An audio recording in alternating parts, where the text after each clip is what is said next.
Après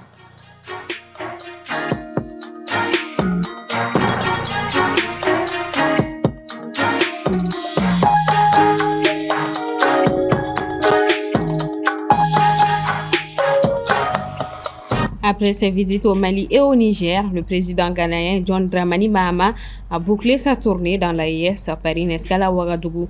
L'objectif principal de cette mission est de convaincre les dirigeants de ces pays à retourner dans la CEDEAO.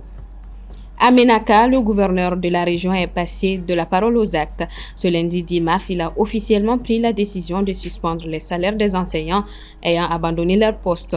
Cette mesure, qui vise à lutter contre l'absentéisme dans le secteur éducatif, sera appliquée à partir du 1er avril 2025.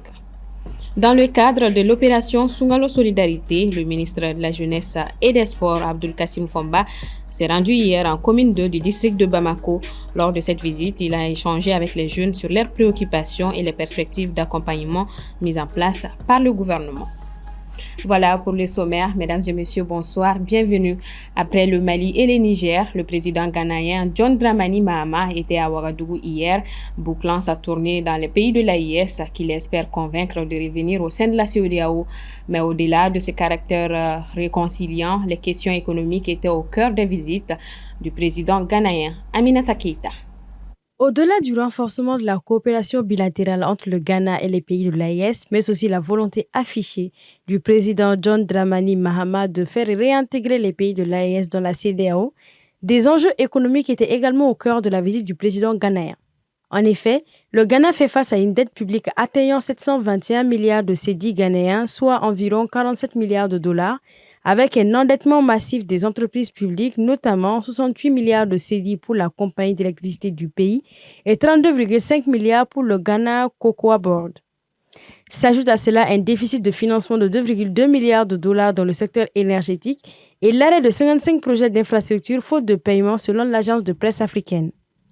John Dramani Mahama est donc revenu à la tête du pays dans un moment critique. Conscient de cette crise économique, il en avait fait l'un des thèmes centraux de sa campagne, promettant de prendre des mesures pour permettre au Ghana de redevenir la deuxième économie de la région.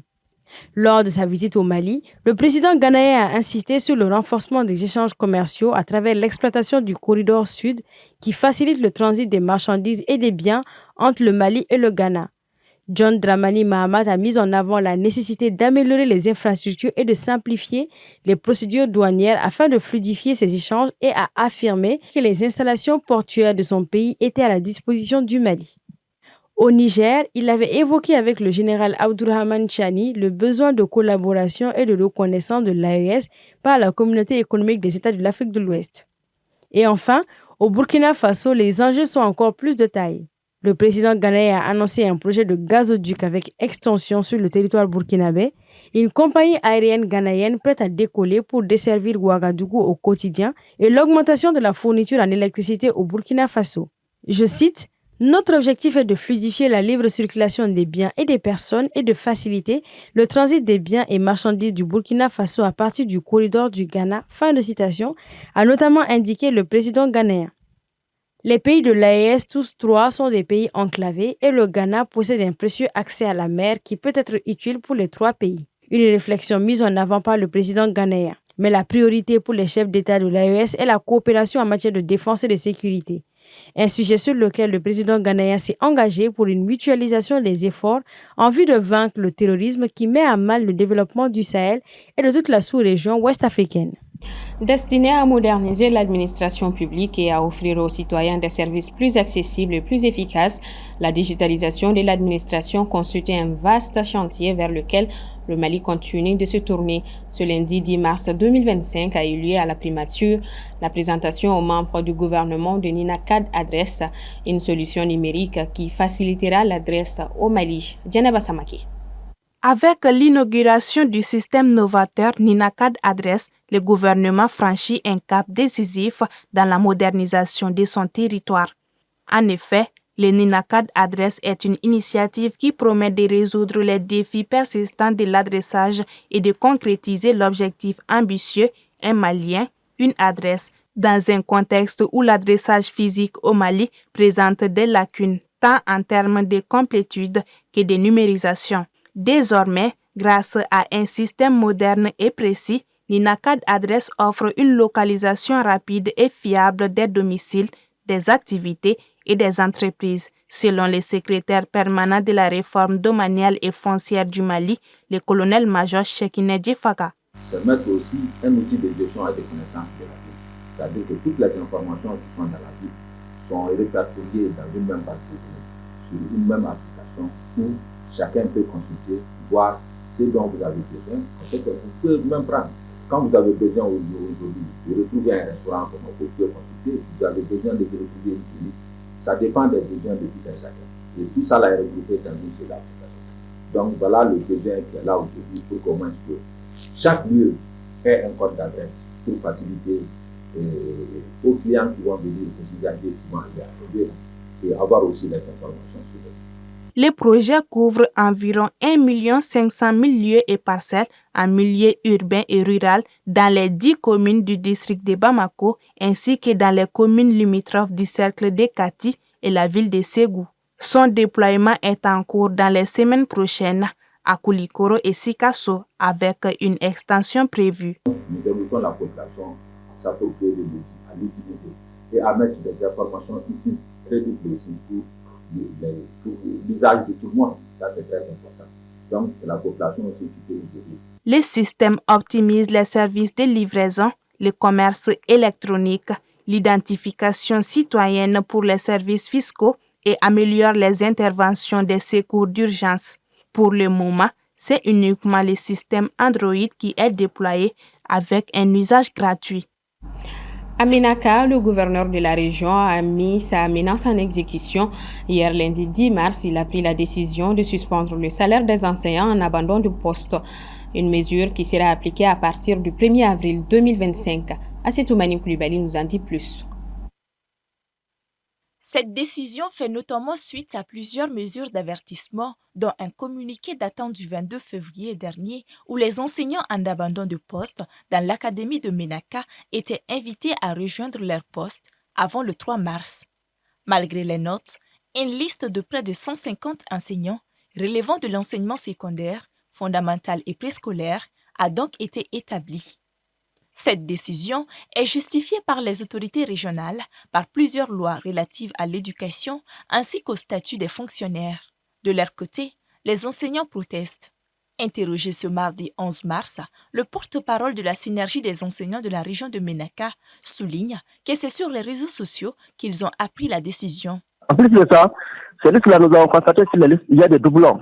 Il y a des enseignants où on ne voit même pas leur numéro matricule. Il y a des enseignants présents qui n'ont pas leur nom, qui ont leur nom sur ces listes, et des enseignants absents qui n'ont pas leur nom sur ces listes. Donc nous considérons que c'est un travail vraiment qui doit être repris.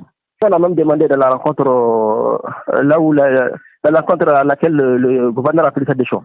Nous on l'a demandé avant de donner même un délai. Il faut tenir compte des réalités du terrain. Il faut aussi tenir compte de la distance qui sépare certaines régions et la sécurité sur tout.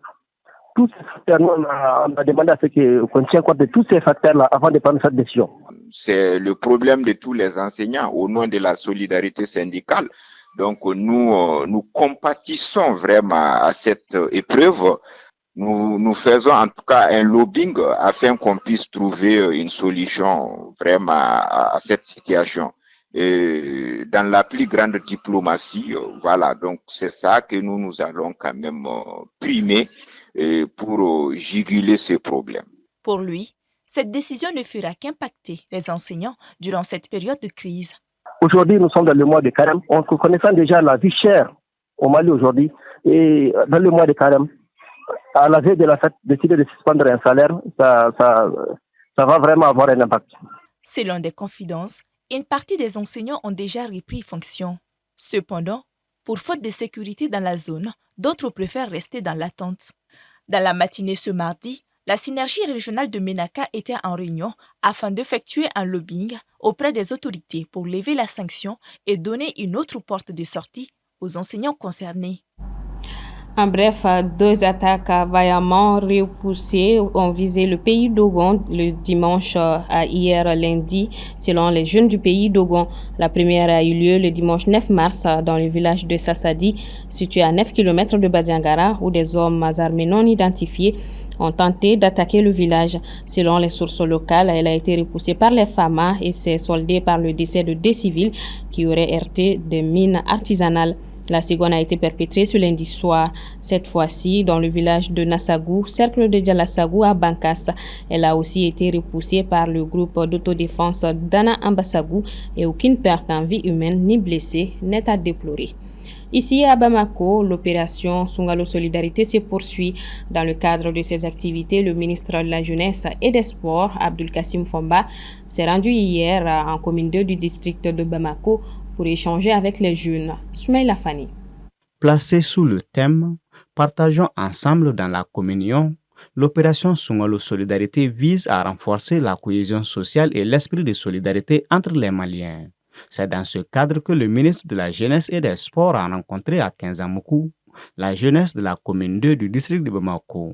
Cette rencontre a permis au ministre de répondre aux préoccupations des jeunes et d'échanger avec eux sur divers sujets. Dans les débats, ce que nous pouvons retenir, c'est de voir que les jeunes sont préoccupés, mais sont quand même prêts à pouvoir relever eux-mêmes d'abord le défi à travers leur propre rôle à jouer, mais attendent également de l'État, surtout de notre département, de certains aspects qui sont en lien avec leur épanouissement, avec également d'autres départements avec qui nous travaillons très étroitement.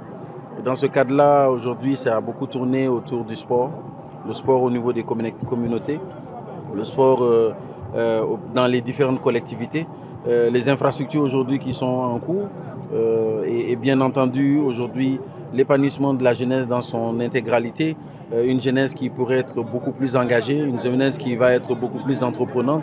Parmi les questions abordées, la lutte contre la drogue a été au cœur des discussions. Le ministre a mis en garde contre la consommation de cette substance nuisible, devenue une préoccupation majeure pour la jeunesse malienne. Il faut impérativement l'implication de chacun pour que ce travail-là, nous puissions aboutir à mettre en place un environnement sain qui est complètement départi de la drogue. Vous savez, cette drogue-là est en train de nuire énormément auprès de la jeunesse. Et cette destruction-là ne nous arrange ni au niveau de l'État, ni au niveau des collectivités, ni au niveau des familles. Nous avons besoin d'une jeunesse saine, une jeunesse qui est consciente, une jeunesse qui peut prendre ses responsabilités. Aujourd'hui, avec la drogue, ça ne marche pas. Cette rencontre d'échange s'est clôturée par une rupture collective du jeûne, suivie de la prière et de bénédiction pour le pays. C'est donc tout pour ce 1945. Merci à vous de l'avoir suivi. À demain pour une nouvelle page d'actualité.